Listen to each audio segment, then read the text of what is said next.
Il fallait être un peu fou il y a 50 ans pour oser organiser une course de moto sur sable au Touquet Paris-Plage. Et pourtant, 7 hommes a osé prendre le pari.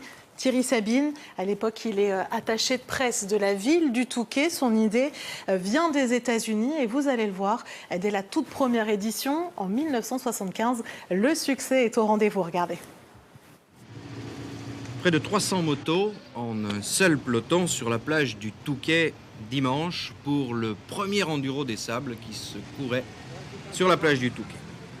60 km à parcourir sur le sable et dans les dunes avec des internationaux, mais aussi des débutants, plus de 200, qui venaient là tâter pour la première fois des joies de la moto sous les pales.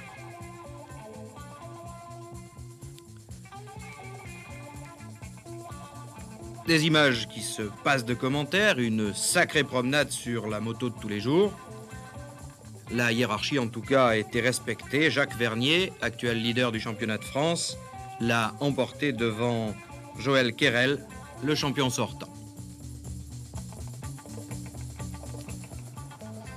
Voilà pour ces images. 50 ans plus tard, l'Enduropal, c'est 600 000 spectateurs du vendredi au dimanche, un événement devenu incontournable.